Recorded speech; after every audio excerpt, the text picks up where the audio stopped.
Hello everyone, my name's Austin. I wanted to start a YouTube channel based kind of around my lifestyle. So I see a lot of hunting content and bushcraft content. I see some trapping content, plenty of homesteading content, things like that. I don't really ever see any lifestyle content, which is kind of what I want to make and produce, is content about my life and my lifestyle. So I wanted to kind of go into detail about myself today, not super graphic detail, of course, but enough that you get the idea of the man behind the camera. So I am a 27-year-old plumber by trade. I'm a father of two with one on the way. I'm a loving husband. I'm a Christian. I live in southern West Virginia, so what works for me in my area might not work for you and yours. You know, if you're more of a desert climate kind of guy, you know, what I carry and what you carry might not work. What I have might not work for you. So this is what works for me. Now, I will go off by saying I'm not a huge batoner this time of year. Where I live, we have all four seasons. So this time of year, we're pretty much a rainforest. Spring, summer, we are pretty much a rainforest out here in rural West Virginia. So I carry this, and I carry this for digging, of course, because it's a shovel. I see a lot of folks use it for a lot of things. They are very versatile tools. I've seen people talk about taking and stripping the paint off of them and cooking with them. I'm not doing that. To me, the shovel head stays too dirty to be something that I have to cook with. You know, you have to keep it polished and keep it clean at all times. That's not for me. I would rather just, you know, have a cook set with me. The closest this thing gets to being an eating tool of any kind is right here, this rounded handle. As you can see right there, it makes a phenomenal tool for crushing coffee grounds. So I will take my coffee beans and turn them into coffee grounds using my my canteen cup. So as you can see, I was just dumping some of them out. What I do is I just put my beans in there.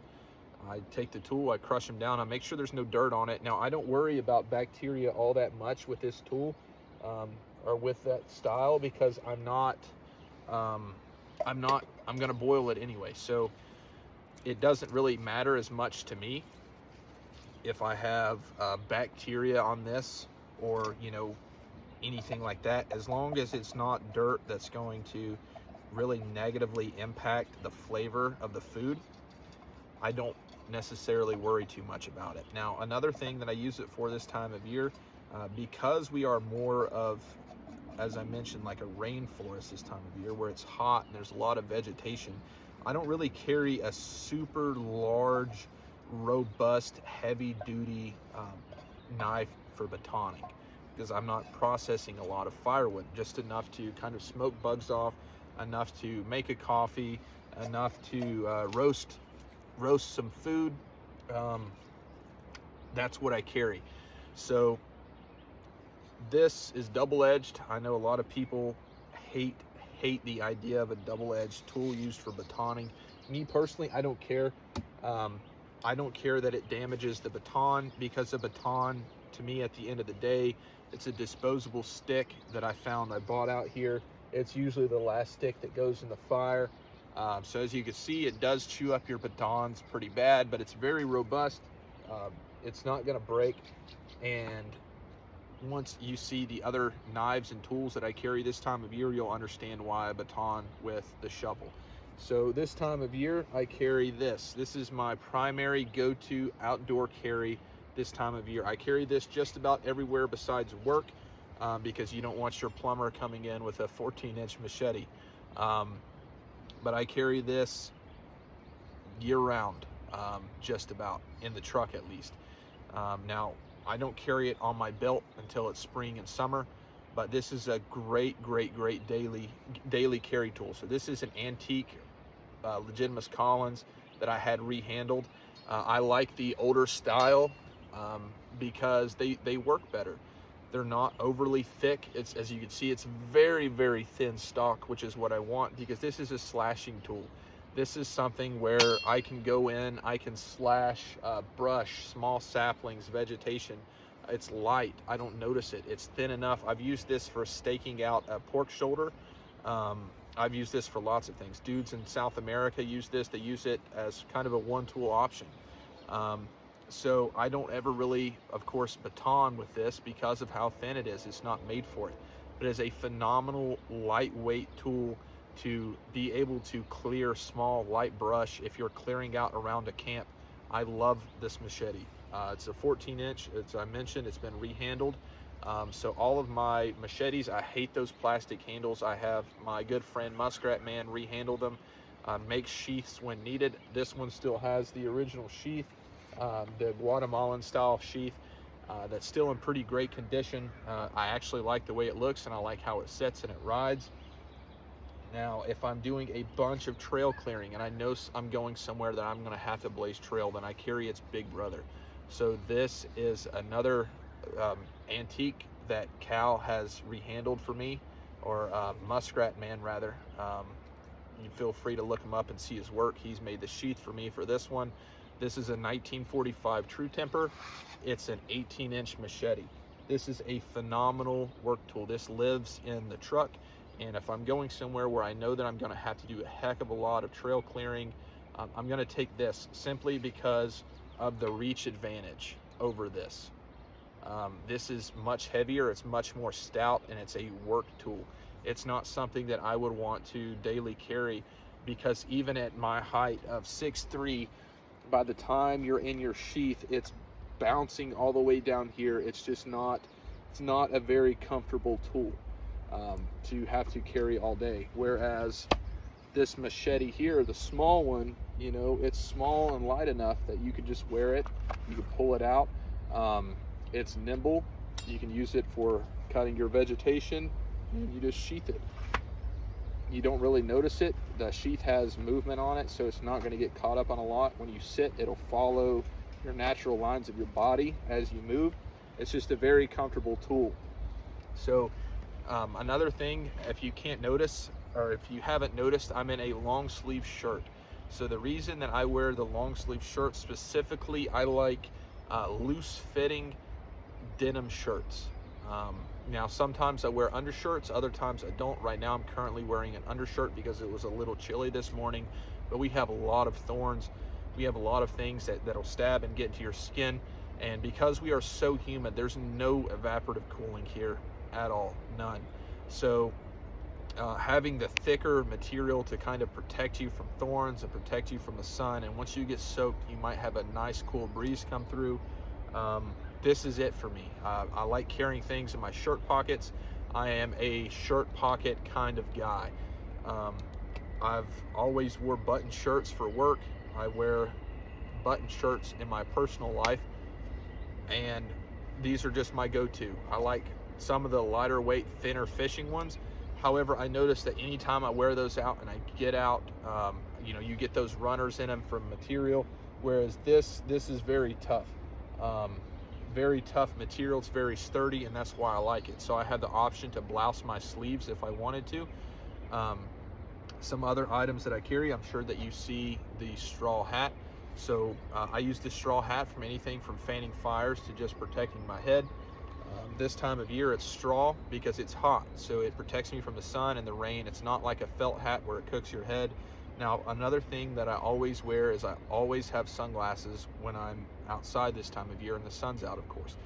I have light colored eyes, I have light sensitive eyes. So I like to take good care of my eyes and my health. I don't want to ever lose my eyes or put them in jeopardy. So I wear sunglasses. I wear them for driving. This brand is Krups. This is Krups brand. Of course, I'm not sponsored. I just wear them so often that I want them to match my look and the rest of my style, and I want them to be comfortable. So I'm okay with spending a little bit of money on something that I know that I'm going to wear and carry daily.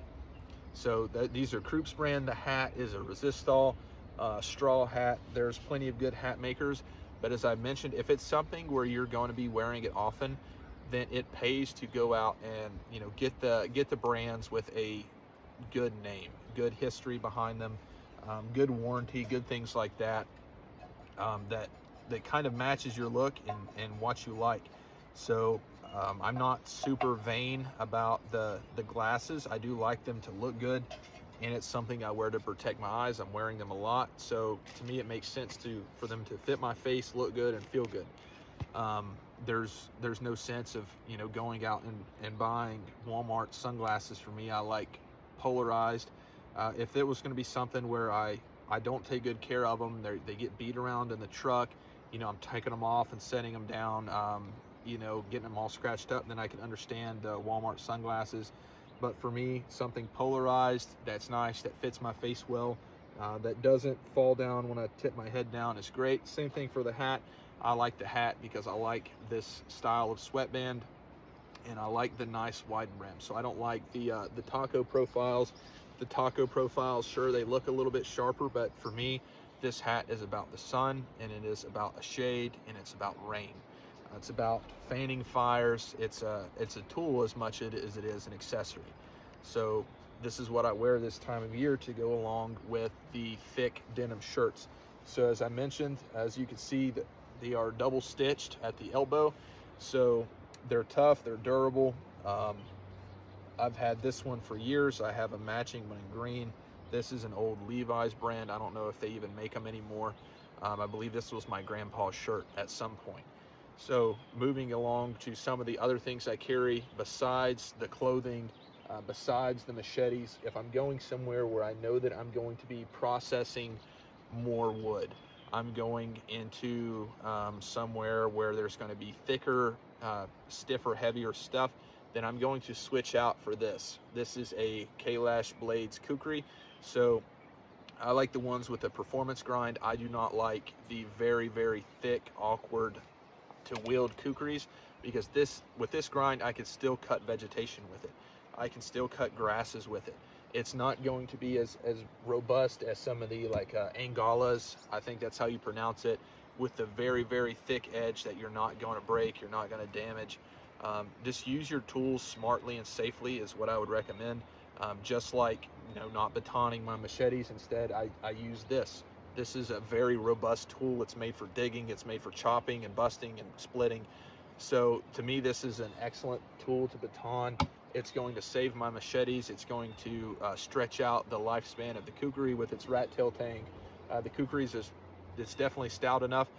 Another thing that I carry is this. This isn't just a seasonal carry for me. This is more of an everyday carry. So this is a old Schrade 2-blade trapper. I like this because it's an eating knife. So you can skin critters with it. You can use it for eating. That's all this is used for. I know a lot of old timers like these for everyday carry. I do not like everyday carry where I have to pull it out and open it up. I don't like it for that. I like it to be an eating knife. I like it to be a small game knife, sometimes a large game knife, just depending on what you're doing. I know that plenty of old folks have taken and skinned plenty of critters with these guys. I do these for rabbits, for squirrels, when I'm processing the rabbits that we raise, anything like that. That's what this guy's for. You know, if I'm out hunting or whatever, and if I'm in the off season like now, then it's an eating knife. So this is what I carry. Now, as you see, I pulled it out of my shirt pocket. It usually rides in my left pocket. I just didn't want to dig it out on camera. Another thing that I carry is I carry this. So this is not seasonal. For me, this is an everyday carry. This is my work knife. This is the, I believe this model is the Jackalope. It is by Exodus Knife and Tool. It's an S35VN. It's green. So initially I got this knife for my wife and she loved it. Initially I had a black one in matte black, and my wife loved it so much that I got one for her, and she loved it. However, I switched her out to something a little bit more thin, because most of her knife use is little stuff around the house. It is, you know, opening boxes, it's paring knife, stuff like that. She went to culinary school, so she's always in the kitchen, always cooking, which is how I how I packed on so much weight recently. I put on 40 pounds since I've been with her. I wouldn't change that for anything in the world. She makes me very happy. She keeps me very well fed. So I have reclaimed this. I gave the other to my brother-in-law He was going on deployment to, I believe, Romania at the time, and he didn't really have a nice quality knife like this. This knife is great because it's S35VN. It's very low maintenance. It is thick enough that you can do light batoning with. However, the handle is very thin, so this isn't going to be a knife that I want to use to process large amounts of wood or anything like that, or do a large amount of work with. However, this is a work knife, so I carry it horizontally. It disappears on my body. It's perfect. It's, you know, it's streamlined. It's a no nonsense, get it done kind of knife. It has enough spine for striking a ferro rod. If I pull my old beat up ferro rod out, you can see that it's got enough for throwing some sparks on a ferro rod. It's not going to be the greatest striker out there, but it works. So to my understanding, the whole concept behind that is a super lightweight backpacker's knife that can also handle heavier, larger tasks. I think that Jacob revolutionized that concept when he made it by making a knife. He's very, very into the behind the edge thickness. So if you go with something like an SE that's super thick behind the edge, it kind of sucks at just about everything besides being just a brutal beat down kind of knife. Whereas this is more of a modern day fixed blade gentleman's knife. It's something that I could pull it out in your house if I'm, you know, doing plumbing there. You're not going to freak out. It's not all, you know, tactical and scary. It's, you know, they make them with all kind of different handle colors. Me, I'm a no shine kind of guy. I don't like super bright stuff. I like just a plain Jane, simple, you know, tough, durable handle with a nice coating on the blade. This is a great knife for me. I've used it for skinning before. I've used it for all kind of stuff. When I was doing the initial review, I had processed a bunch of snapping turtles that I'd got with it. It's a great rough knife. It's not as refined of a skinning knife as something like the little pocket knife that I had put in the other pocket. So this is an exceptional rough knife. It's an exceptional daily carry knife, and it's an exceptional work knife. You're not going to break this as long as you have sense. Of course, you know, you see destruction test. That's not my thing. To me, a tool is a tool. Anything that you can push, you can break with. You know, even your most robust splitting axe, okay? It works great for splitting. It works great for splitting seasoned oak. Okay, you try to split rocks with it, it's going to break. So use tools what they're, you know, for what they're designed for. I've done light batoning with this knife. You know, stuff that this shovel is going to be a little bit too cumbersome to baton. I'll use this. I'll use this for, you know, if I have to whittle down a point for like something like a squirrel skewer, this is what I'll use. Now, don't be too alarmed at the side of the squirrel. I know we're out of season. However, as I mentioned, my wife is pregnant, so she will not eat any wild game meat right now. I have a couple of those guys in the freezer, so no squirrel gravy for this old boy for a little bit. So he was kind of taking up space in the freezer, so I thought I would go ahead and pull one out for brunch today. And so this is another just phenomenal tool. This isn't seasonal. This is a daily carry. Another thing that I carry is I carry this Leatherman Wave Plus. So I do trapping. That's why I prefer one of these over something like a Swiss Army knife, which has a better blade.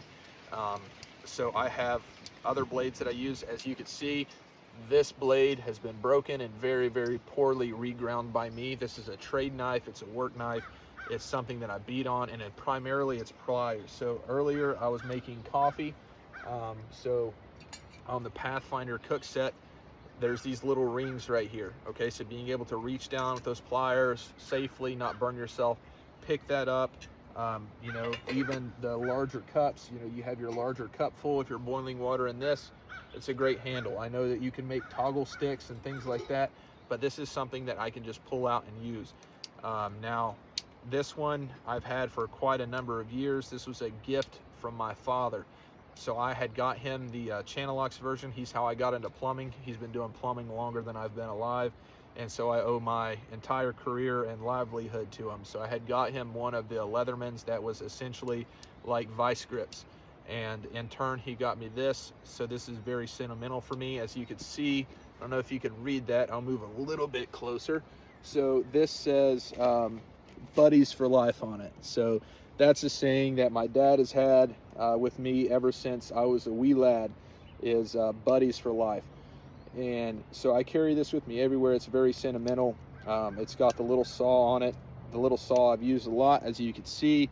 It's also got some burns on it for scraping a ferro rod. To me, there's not really a better ferro rod scraper out there than one of these. It's just a very handy tool. And the reason I prefer this over the SAKs is simply, and here's the reground blade, as you can see, why I get all of my knife work done by Cal.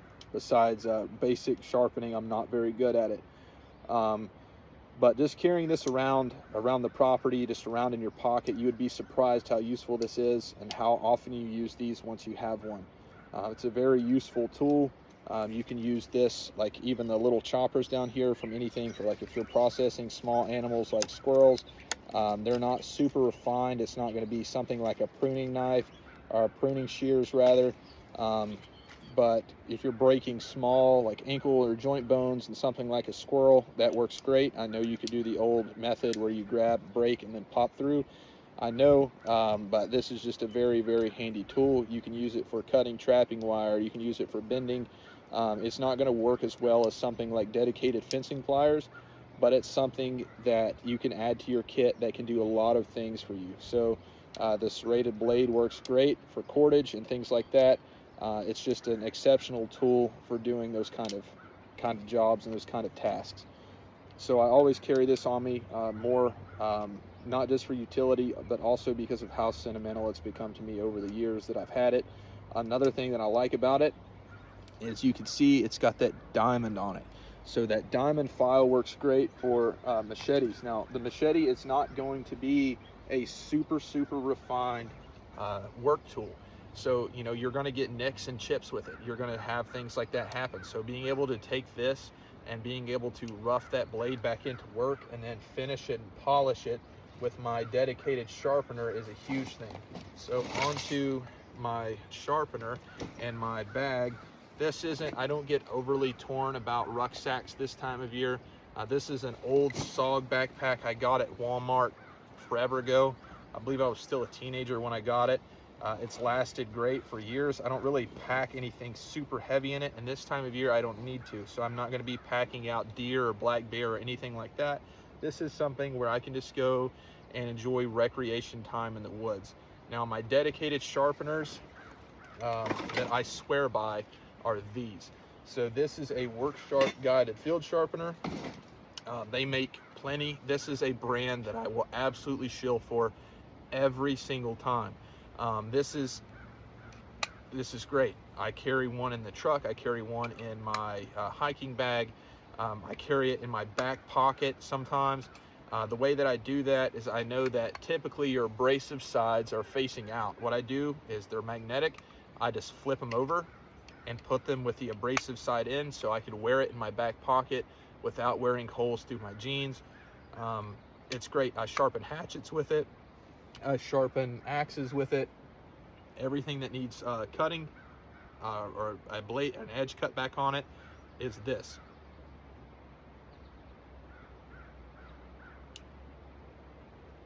Now, another thing that I carry, and I enjoy, that I do not have with me today, is I carry a Simbita Customs hone. So it's just a metal hone, kind of like the old timer ones. It's very light. I believe he makes his out of AEBL. It's very, very thin, and you can use it, you know, if you have your edge roll and you're just honing your edge to get it back up, you can use that. But if I'm cutting a new edge on anything, it's with this. So for those of you who haven't seen this, it has a fishhook sharpener, a coarse ceramic, it's got a fine ceramic. I know that some people like to use the inner pockets in these. Let me find the right side. Right there, it's got a broadhead wrench. I've never used the broadhead wrench personally, but it's nice that there's not really any dead space at all on this. So on the other side, it's got this. I've seen dudes use that for, you know, storing small things like cordage. I've never used it for that. For me, this is primarily, it's a sharpener.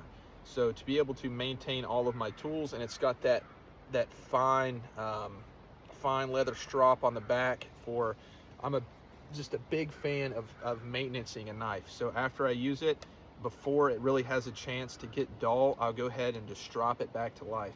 I strop even regardless if I've used it or not, because sometimes, you know, I'll use it and not remember it. I'll go ahead and strop my knives at nighttime every night with one of these right here. It's phenomenal. So the way that I use them for machetes is, you know, if I have a nick or a chip, then I'll go ahead and flip it to whatever side I want, be it coarse or fine diamond, and then I just hold it like this, like you would a puck or anything else. It has these 20-degree angle guides for those that aren't really great at freehand sharpening, but you don't have to use those. So if I was, you know, putting an edge or fixing an edge on this little pocket knife, I'm not going to cut it at 20 degrees. This is more of a, since it's more of an eating knife, I usually grind around 15. So you can use that without using those angle guides. This is just a phenomenal tool. I swear by these. I've gifted these to friends. That is the only sharpener that I carry. Now, another thing that I carry this time of year, and I'm not going to be a primarily gun-based channel. The main reason for that is ammo is expensive, and there's plenty of people that have ammo sponsors. There's plenty of people that know way more about firearms than I do. I'm a hillbilly. I like to use my guns to hunt with. I like to use them to trap with. I like shooting in the backyard. I like, you know, to go to the range and stuff like that. To train with my firearms, to use them to save my family, but I'm not going to be able to review and test firearms the way that some of these bigger channels do, because I do not have that kind of money to put into ammo. Again, I have a kid on the way. Diesel's $7 a gallon right now, so my guns are going to be something that you see me carry more than you see me review. So this is my daily carry when I'm out and about this time of year. This is a Browning Buckmark with a Gemtech Mist integral suppressor, and I know that sounds fancy and all, but if you are trapping and if you're doing a lot of trapping, it's not about being James Bond or anything like that. If you're doing a lot of trapping and you're in an area where I live, so we have a lot of backpackers. We have a lot of people that ever since the coal mines have closed down that don't really have a lot. So, you know, you spend a lot of money on these big steel traps. And if you're down, you know, say beaver season, for example, and you shoot a beaver and you redo your set and someone heard you shoot, they might come and take your trap. So having that suppressor, and if you're doing animal damage control work and you're around subdivisions, it's just kind of just a polite way to shoot. Now I carry it with a red dot. I know this red dot is massive, and it's mounted to a pick rail I purchased at the top. So the reason that I chose this Vortex Spark over any of the other ones is I like that this takes a standard battery. So again, I live in Mingo County, so I don't have my closest Cabela's or anything like that is an hour and a half away. The closest store I have to me is a Walmart. Other than that, we just have, you know, your standard run-of-the-mill. We call them holler dollars. They're Dollar Generals. And then the holster, I carry that in, which I'm not that fond of for this gun. This is a Coltac holster. Now, the reason I'm not fond of it for this gun is there's nothing inherently wrong with the holster, but I will show you the only thing that I don't like about it. So because that Gemtech Mist has a flared end and that suppressor height sight on the back of it, there's no, once you clip it to your chest, you have to manipulate the holster to draw it smoothly. There's no amount of break-in that's going to fix that. Also, where that integral barrel is so thick, once you put a magazine in the spare magazine holder right here, you cannot draw this pistol. You can't do it. So I would like a Kydex or a leather holster in the future for this guy, but for now, this works. And that's not saying anything bad about this holster. This holster is tough, it's durable. I've used it for trapping and chest waders. I prefer the chest holster for this pistol because, again, it's a trapping pistol that I just happen to take out this time of year for, you know, snakes, critters, bad stuff like that. Or, you know, you get the occasional stray dog, you get the occasional anything like that. And it's not that I would intentionally harm a stray dog. Matter of fact, my wife runs practically a dog rescue. We have 5 dogs at this point and a cat. We have the land to give them good homes, so that's what we do. I have one of the little dudes with me now. He's back here sleeping, so I won't disturb him. And it's one of those things where growing up in this area, you have plenty of people that'll get dogs and they just won't be able to afford to take care of them anymore. There's not really any animal shelters nearby. The closest one is in Pikeville, which is roughly 50 minutes away, and they're not even taking animals. So, you know, people take dogs. If they don't take good care of them, then those dogs get hungry, they get rabid, things like that. And it's something where it would be a heartbreaking situation, and it's a situation I've been through before, where I've had to put down a stray dog to save myself, my children, my personal dogs. And I love dogs. I understand that, you know, it is their nature and they are acting in their nature. However, I'm acting in mine when I'm defending my own life and the lives of my wife and my children. So while I'm out and about, I've always have some kind of firearm on me just because of how remote it is. Now, I just happen to prefer that because it's light, it's quiet, it's not going to be something that it's super cumbersome. Some of the other guns that you'll see, I'll bring them up when I wear them, but my content is not going to be primarily based around firearms. There's people that do it just significantly better than I will. So I don't want to, you know, I'll tell you what I carry, but I can't really recommend everything because I haven't tried everything. I'm not primarily a gun guy. I'm primarily an outdoorsman that just happens to carry guns when I'm in the outdoors. Now, I will say with this, I like the Buckmark. I prefer it over the Ruger. It's my preference. I know a lot of people like the Ruger Mark IIIs, Mark IVs. This is just what I like. It's kind of like the Remington 870 versus the Mossberg 500. It's all just what you grew up on. So I use this during rabbit season to take rabbits. I've used this to dispatch trapped critters. It's a great tool, and I carry it all the time. I keep it in the truck with me. Now, it being suppressed, of course, you know, there's a little bit more legality and things like that you have to go through in order to obtain one and use one and things like that. And regardless of where you stand on, you know, on if that's right or wrong, it is what it is. At this point, it would be nice to see them become unregulated to where you can go and purchase one, but that's just not the economy that we live in. I know a lot of dudes like to get on and have these raw speeches on, you know, asking for permission and things like that isn't freedom, and doing all this and that. As I mentioned, I'm a father. I have a wife and I have children that I have to look out for. So, you know, going on and advising you to just forget the system, just make your own and go on about your business and do that.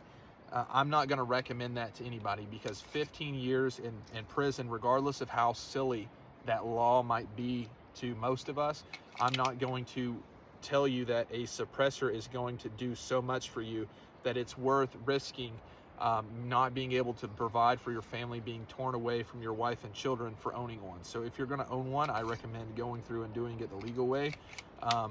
Most of your firearms, if they're suppressed, you're not going to tell a huge difference. Now, on the 22s, you're going to tell a huge difference. On 300 Blackout, you'll tell a huge difference. But other than that, that's as deep into the weeds as I'm going to get on firearms. Now, I'll show you some of my hunting setups when I have hunting videos come up. Of course, I live in Mingo County, so when it comes to deer, I'm archery only. So you'll see my bow setups when that season comes. You know, you'll see my bear rifles when that season comes. And we'll just kind of go through it like that. I'm not going to lay out everything all in one go. I'm going to tell you what I carry for what type of year, and we'll get into more hunting content when it's hunting season. So other than that, I hope you enjoy my channel. I hope you learn something. I hope we kind of learn and grow together, because I'm not perfect at this. I'm just sharing my life with you, and I'm sharing the beauty of the outdoors with you. Now, I'll leave you with this. You won't be seeing a whole lot of, you know, rough and tough, dirty and gritty survival content from me. There's plenty of people that do that great, and I think it's great content that you can learn a lot from. However, for me, as I mentioned, I'm a father, so my time in the great outdoors is me being able to go and relax. And I love my wife and children, and I'm sure all of you fathers and husbands, will be able to attest to this, that when you go out somewhere with your children and your wife, you're never able to fully relax. You're always on alert. You're always watching out for your wife. You're always watching out for your children. So being able to go out and actually enjoy, quality food, properly seasoned food, and cook that over a fire, and tell stories and share and learn and grow together, and just kind of have all of that stress melt away, so you can go back to being that loving husband, so you can go back to being that present father, because everyone has burnout. Everyone needs a little bit of time. So you're not going to see me doing a whole lot of suffering in the outdoors. You're going to see me doing a whole lot of being comfortable, of showing tips and tricks to help make you comfortable in the outdoors. The outdoors is a beautiful place. As you can see, the beautiful river behind me. It's something that I'm passionate about. It's something that I love. And I love to be able to go out and have that recreational time, to where I could be like Junkyard Fox, for example, to where he goes out and he's making this wonderful food. So it's not just about being in the outdoors for him. It's not just a survival channel. He's a lot like me in that he likes to go out, and that is his recreation time. That is where he finds peace. This is where I find God. I have God with me at all times in my life. I carry Christ in my heart. I believe that he's the King. I believe that he died for me and resurrected for me. And I believe that this is where I feel closest to him, when I'm out here, when I can enjoy myself, when all of that stress can just kind of melt away from me. This is my place. I know some people, their place is on a motorcycle, their place is on a fast car. For me, this is my place. This is where I go to, do most of my praying. This is where I go to have that recreation time. I don't shop recreationally. This is it. All things outdoors, building fires, making my my squirrel on a stick, it's being able to season it and make it delicious, making coffee, being able to spend time with the dogs, being able to get out and fish, being able to get out and hunt, just making fires, learning tips and tricks, and a little bit about the culture of Appalachia. And it's something that I'm very, very excited to get to share with all of you. So I don't care about the monetization. That's not something I'm really big into.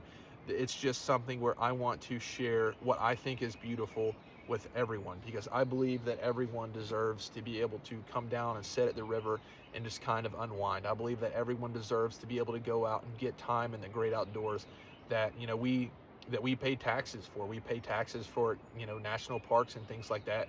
Go out and enjoy them. It's your right. Go out and enjoy nature. For thousands and thousands and thousands of years, human beings have lived in nature, and right now we are very, very distant from it. We go out and some people that live in cities and live in suburbia and things like that, the closest they get to outside or doing anything in the outdoors might be cutting their grass. They might even have someone else do that, so it's walking through their yard to get out and get in their vehicle and commute to work, and then they go shopping and do things like that. So I want to share the beauty of the outdoors in a generation where the outdoors is being shrunken and pulled back from. In a world where video games and TV and movies and streaming rules the world, I want to show you what has ruled the hearts of man for thousands of years, which is this. It's what's all around me. It's this, and I don't know how you can look at this scene right here. Let's see if I can flip this camera. If not, I'll just pan it, to be able to get out and to sit here on this riverbank and watch this, and to know that this river has been flowing long before I've been alive, long before my parents have been alive, grandparents, and that for generations people could come to this very spot I'm standing right now and be able to enjoy the beauty of this nature. That's what it's all about for me. And so I'll kind of go into now, I'll